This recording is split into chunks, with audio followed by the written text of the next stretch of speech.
Son of a bitch. What is going on? I want to welcome you from F-Court. I am Sean Murphy, and we got to talk about the move that the Detroit Pistons made at the trade deadline. We will be going live later tonight to have full discussion.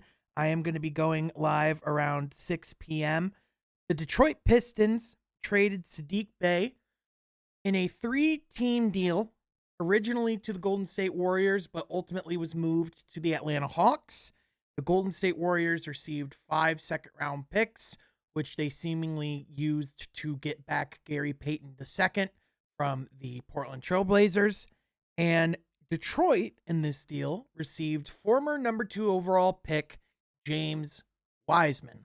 Wiseman was selected in the same draft class as Saddiq Bey. And if you were to look at this deal strictly through a vacuum, you would say, well, Sean, they just took a player that they drafted 18th or 19th overall in that class and moved it to get the number 2 overall guy in that class. That's a good thing, right?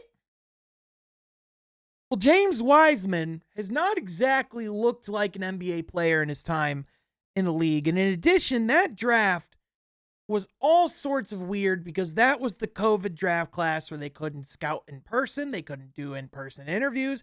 James Wiseman only played like 3 or 4 games in college, so he was really an unknown commodity.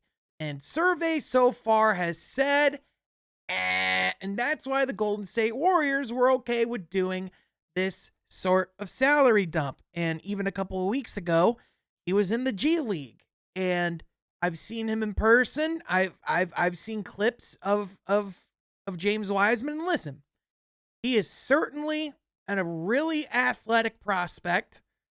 He is sure as hell is a project, and he only has money through next year. He is owed $12 million next year. I would understand if Troy Weaver wanted to, like, if this is to go get your backup center for the future. But first of all, this trade to me just feels like Marvin Bagley 2 Electric Boogaloo. Second of all, in all seriousness, I just don't understand the reasoning for this trade when you could have just kept Saddiq Bey until the summer. And if you did want to make a move to ultimately move off of him, by the way, Kevin Knox was involved in this deal as well. He'll be going to the Portland Trail Blazers. If you wanted to make this move, I like, if you wanted to move off Saddiq Bey, I feel like you could have waited until the summer and used him in a trade to perhaps get a player that you liked better instead. I didn't really expect Detroit to do anything super explosive. I didn't, I certainly thought they would call Brooklyn on Cam Thomas and Mikal Bridges, like Houston reportedly did as well. But I think, truth be told, I think it would have been a lot to get Brooklyn to make that type of deal when they've made as many trades as they've made in the last week. But I think in addition, they want to make sure that they can secure their spot in the lottery. And with this point, with just over like 20 plus games left in the season, that does make sense.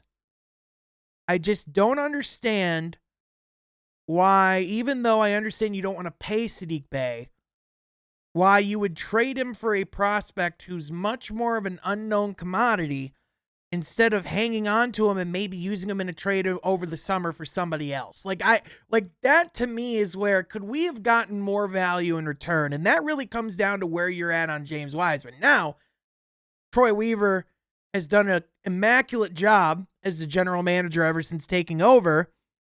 And just about every single time we've questioned him on a move, it's turned out to be mostly right. Really, the only other move that hasn't worked out the greatest so far was the Marvin Bagley deal. But when he's been on the court, he's been relatively productive. It's just been he's just had a really bad luck with injuries since being in Detroit. He's on a relatively cheap, team-friendly deal.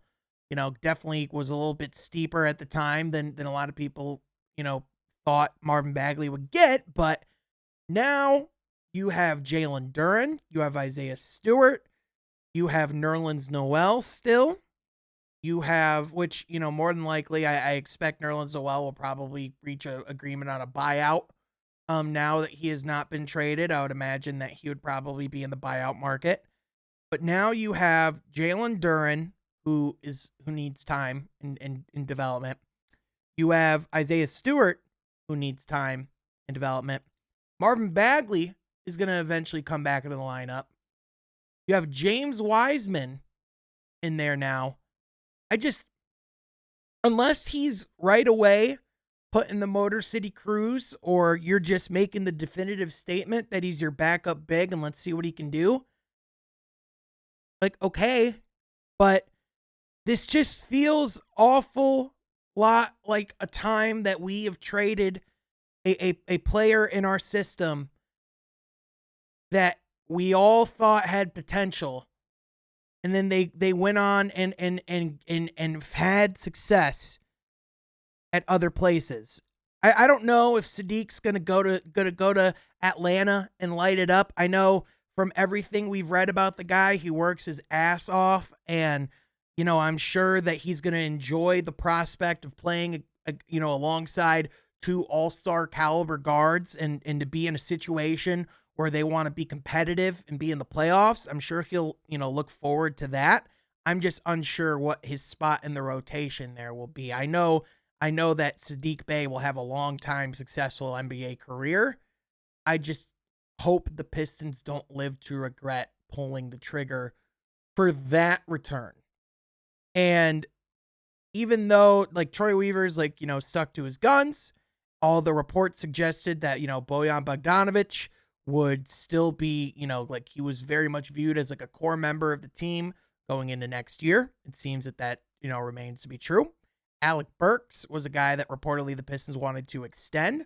It appears that, that's going to be a direction that they're going to go in. I'm okay and glad that those guys are still here, especially I was, unless you were going to get something of good value in return, or someone that could fill like a long-term need, I wasn't going to be in love with trading away both Saddiq and Bojan, just because of, both what I think that can do to the psyche of this team in the short term, but also what you're giving up ultimately in the long term. So if I had to grade this deadline off of, as of right now, my immediate gut feeling, I'd give it a D plus.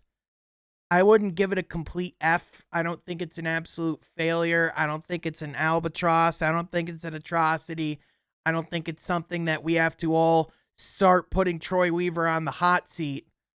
But I do think that if you are going to trade somebody who has shown a lot of promise in return for someone who, up to this point, has not lived up to the value of his pick, or has not played very many NBA games, better be a pretty good reason. I would love to know what your guys' thoughts are on this. I do know for a fact that it's going to be fascinating to see what this team's going to be like down the stretch. I know that, this is probably going to be the time where we start to see more and more minutes for, guys like Isaiah Livers. And I'm sure, now that James Wiseman's going to be on the roster, I'm sure we're going to be seeing a lot of minutes with him in the second unit as well. And so, again, we talked about how this season is, even though as difficult as it is with Cade being out, this season's about figuring out who's going to be here going forward.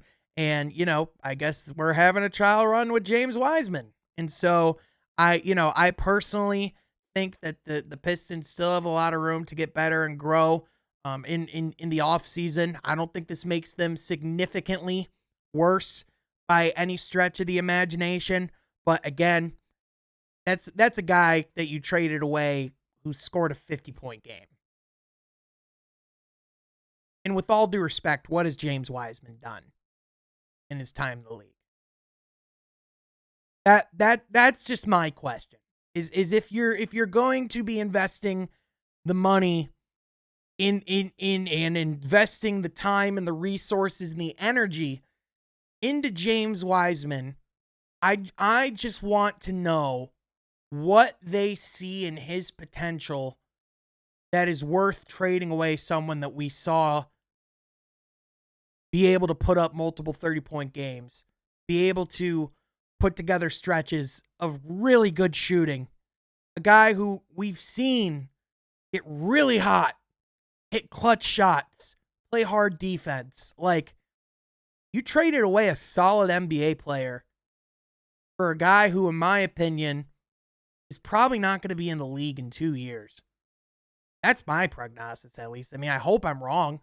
I mean, if Troy Weaver is really high on Wiseman, I guess we got to trust his judgment and decision making there, and I guess we'll see. But with that, we will be going live later to discuss more in depth these deals and all the other deals that happened at the deadline today. Again, would love to know your thoughts in the comment section down below. That's going to do it for now. Thank you so much for tuning in. I'll catch you guys next time from Half Court. Be sure you subscribe.